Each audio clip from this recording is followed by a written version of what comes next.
Jinawing wong Jawi dimaknai sebagai bulan laku spiritual keprihatinan.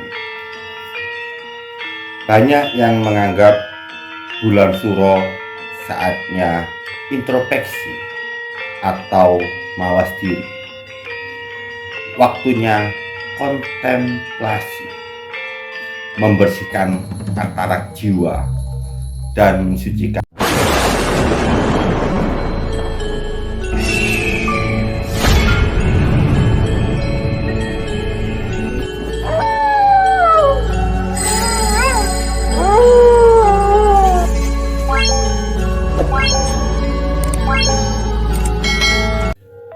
Assalamualaikum warahmatullahi wabarakatuh. Salam budaya Nusantara. Rahayu sagung dumadi. Kasing rebedo nir ing sambikala. Namo Buddhaya. Islam kejawen yang lebih mengutamakan isi ketimbang kulit luarnya, lebih selaras dengan cita rasa khasnya budaya di tengah kemajemukan masyarakat. Bulan Suro, tahun baru dalam penanggalan Jawa, menurut tuntunan spiritual religius jiwa, Jinawing wong Jawi dimaknai sebagai bulan laku spiritual keprihatinan. Banyak yang menganggap bulan Suro saatnya introspeksi atau mawas diri, waktunya kontemplasi, membersihkan katarak jiwa dan mensucikan nokta hitam hati nurani, bertumpu pada kekuatan serta kesadaran spiritual religius dan kepekaan mata batin umat manusia. Segala lelaku ngesuh jiwa selama bulan Suro lebih dimaknai sebagai wahana membersihkan segala aura spiritual negatif dalam jati diri kita. Selebihnya juga merupakan tangga meditasi penggapaian cita-cita luhur seluruh umat manusia, baik dalam sunatullahnya sebagai khalifah di muka bumi, demikian juga perannya sebagai hamba Allah Sang Maha Pencipta, termasuk juga dalam dimensi hubungan sesama umat manusia atau hoblu minanas.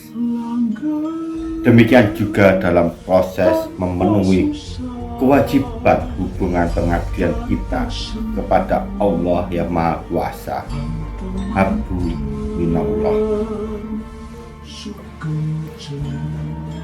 Tanggal 1 bulan Suro, tahun baru Jawa, bersamaan tanggal 1 Muharram, tahun baru Islam, menurut penanggalan Hijriah. Dalam adat tradisi masyarakat Jawa, dianggap juga sebagai bulan keramat dan sakral.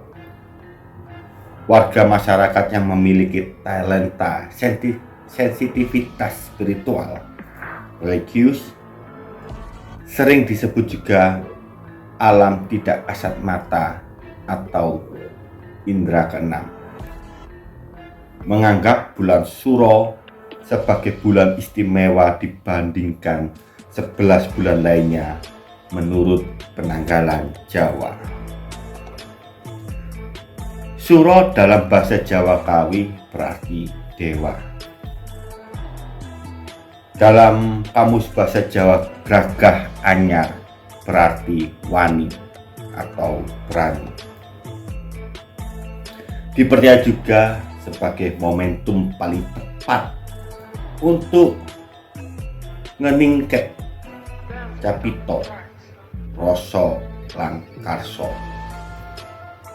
Selebihnya juga disebut saatnya membeningkan alam pikir maupun batiniah, lebih mengkhususkan wirid serta zikir, juga memohon berkah karomah anugerah Gusti Kang Maha Welas Asih.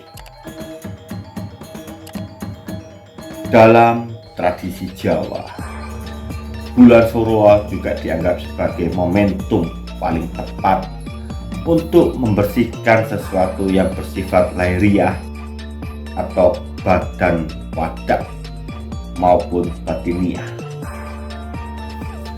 Adat tradisi membersihkan segala sesuatu yang bersifat lahiriah disimbolkan dengan ritual jamasi atau membersihkan beragam barang aji seperti keris, tombak, cutrik, dan lainnya, atau yang sering juga disebut pusaka.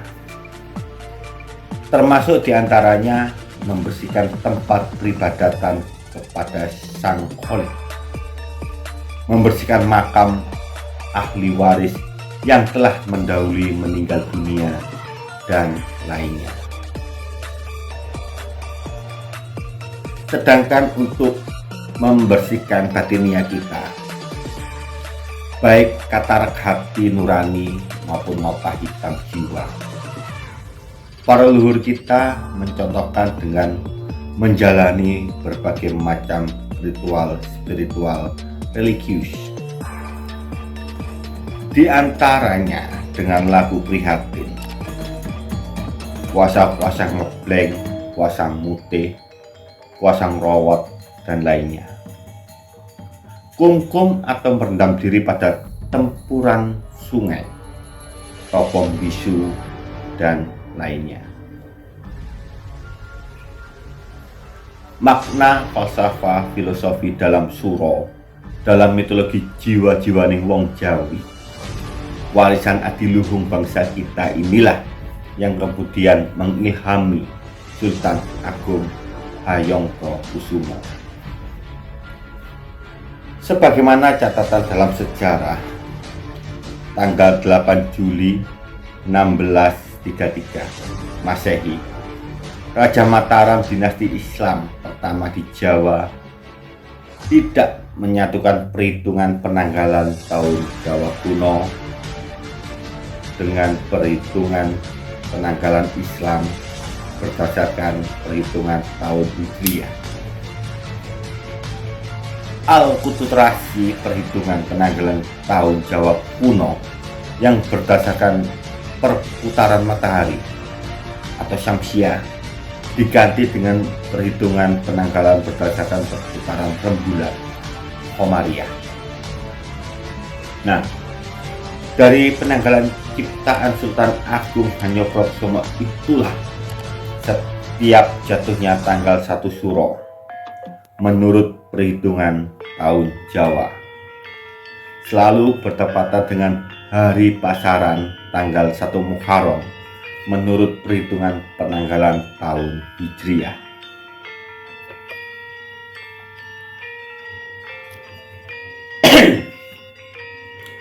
Karya cipta Raja Mataram dinasti Islam pertama ini disebut-sebut sebagai akulturasi yang sangat bijak.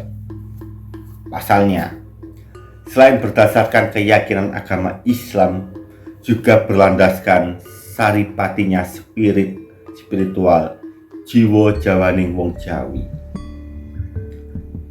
Inilah sebagai bukti nyata sekaligus perlambang manunggaling bebrayan agung, sekaligus golang diligih toleransi antar umat beragama, sebenarnya telah tercipta sejak tahun 1633 Masehi.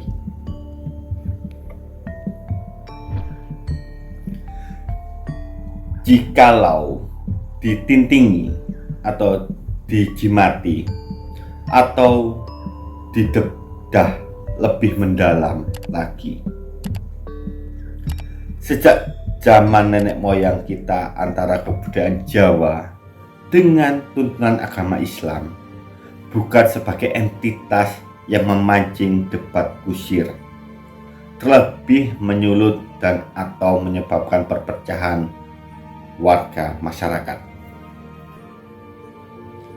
Pandangan Islam Kejayaan yang lebih mengutamakan isi ketimbang kulit luarnya memang lebih selaras dengan cipta rasa maupun ciri khasnya budaya dan filosofi falsafah kehidupan wong Jawa di tengah kemajemukan masyarakat.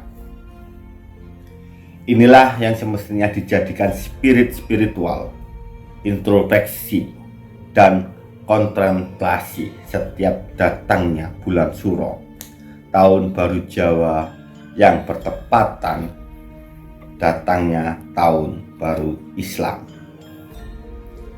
Sekian apa yang bisa saya sampaikan, semoga bermanfaat bagi kita semua. Dan apabila adanya kekeliruan atau kesalahan, itu dikarenakan keterbatasan ilmu pengetahuan saya. Akhir kata saya ucapkan wassalamualaikum warahmatullahi wabarakatuh. Salam budaya Nusantara, Rahayu Sagung Dumadi, Kalising Rebeto, Nir ing Sambikala.